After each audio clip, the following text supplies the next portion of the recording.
5 साल से बंद ये रहस्यमयी तिजोरी, जिसे दुनिया के सबसे बड़े लेज़र और ड्रिल मशीनें भी नहीं छू पाईं। जब अमेरिका का सबसे बड़ा एक्सपर्ट हार मान गया और करोड़ों की इज्जत दांव पर थी, तब एक 14 साल का बच्चा भीड़ से निकल कर आया। लोग हंसे, मजाक उड़ाया और 1 करोड़ का चैलेंज दे दिया। लेकिन जब उस बच्चे ने बिना किसी औजार के केवल अपनी उंगलियों से उस ठंडे लोहे को छुआ, तो जो हुआ उसने पूरी दुनिया के होश उड़ा दिए। आखिर क्या था उस तिजोरी में और आरव को वो गुप्त तरीका कहां से पता चला? जानने के लिए वीडियो को अंत तक देखें।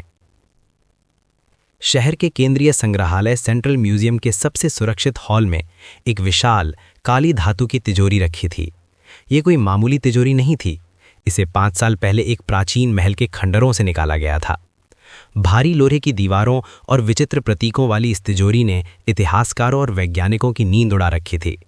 इसे खोलने के लिए आधुनिक लेज़र, अल्ट्रासोनिक ड्रिल और एक्सरे मशीनों का इस्तेमाल किया गया। लेकिन तिजोरी का धातु इतना कठोर था कि मशीनें गर्म होकर पिघल जातीं, पर तिजोरी पर खरोश तक नहीं आती। कहा जाता था कि इसके अंदर प्राचीन राजवंश का कोई ऐसा राज है जो इतिहास बदल सकता है। आखिरकार अमेरिका से एक मास्टर की विशेषज्ञ मिस्टर स्टीफन को बुलाया गया। भारी तामझाम और मीडिया की मौजूदगी में स्टीफन ने घंटों मेहनत की। अपने महंगे उपकरणों के फेल होने के बाद उन्होंने हताशा में माइक पकड़ा और कहा, "ये तिजोरी असंभव है।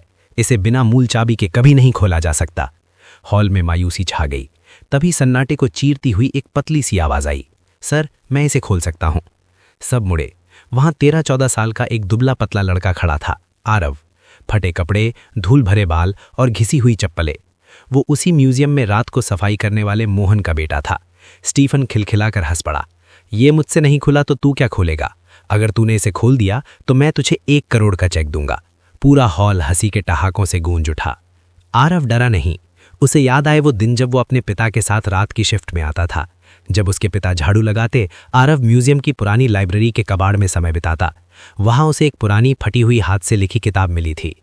वो किताब उसके दादा की याद दिलाती थी, जो कहा करते थे कि उनके पूर्वज राजाओं के ताला निर्माता थे। उस किताब में चित्रों और संकेतों की एक गुप्त भाषा थी। आरव ने महीनों तक उन निशानों को अपनी नोटबुक में उतारा था। उसने सीखा था कि कुछ ताले चाबी से नहीं, बल्कि ध्वनि और दबाव के संतुलन से खुलते हैं। वो तिजोरी पर बने शेर और तलवार के निशानों को पहचान चुका था। ये उसके पूर्वजों की बनाई राज तिजोरी थी। आरव धीरे धीरे तिजोरी के पास बढ़ा। उसके पिता भीड़ के पीछे से उसे रोकने की कोशिश कर रहे थे, पर आरव का ध्यान सिर्फ उस ठंडे लोहे पर था। उसने कोई औजार नहीं उठाया। उसने अपनी आंखें बंद की और तिजोरी की सतह पर अपनी उंगलियां दौड़ाई। उसने कुछ खास जगहों पर अपनी उंगलियों से हल्की थाप दी। हॉल में सन्नाटा इतना गहरा था कि लोगों को आरव की सांसें सुनाई दे रही थीं। उसने एक साथ 2 अलग-अलग सिंबल्स पर दबाव डाला और फिर एक किनारे को धीरे से स्लाइड किया। क्लिक। एक हल्की सी आवाज हुई। फिर अंदर से भारी धातु के सरकने की आवाज आई, गड़गड़गड़, और तिजोरी का भारी दरवाजा अपने आप 2 इंच बाहर आ गया। पूरा म्यूजियम सन्न रह गया।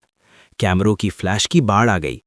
जब दरवाजा पूरी तरह खुला तो अंदर सोना चांदी नहीं, बल्कि राजवंश की असली मोहरें, दुर्लभ दस्तावेज और प्राचीन भूमि के नक्शे थे।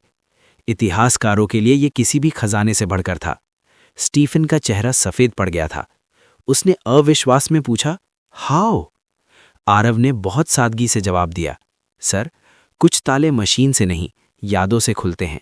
इसे मेरे पूर्वजों ने बनाया था और उसका तरीका हमारी पुरानी किताबों में लिखा था।" मिस्टर स्टीफन ने अपना वादा निभाया और कांपते हाथों से आरव को 1 करोड़ का चेक सौंपा। सरकार ने आरव की उच्च शिक्षा की घोषणा की। जिस लड़के को कल तक कोई देखना नहीं चाहता था, आज वो देश का गौरव था। आरव ने साबित कर दिया कि टैलेंट किसी महंगे स्कूल या डिग्री का मोहताज नहीं होता। आज भी आरव के पास वो करोड़ों की संपत्ति है, लेकिन वो उस पुरानी किताब को सबसे बड़ा खजाना मानता है।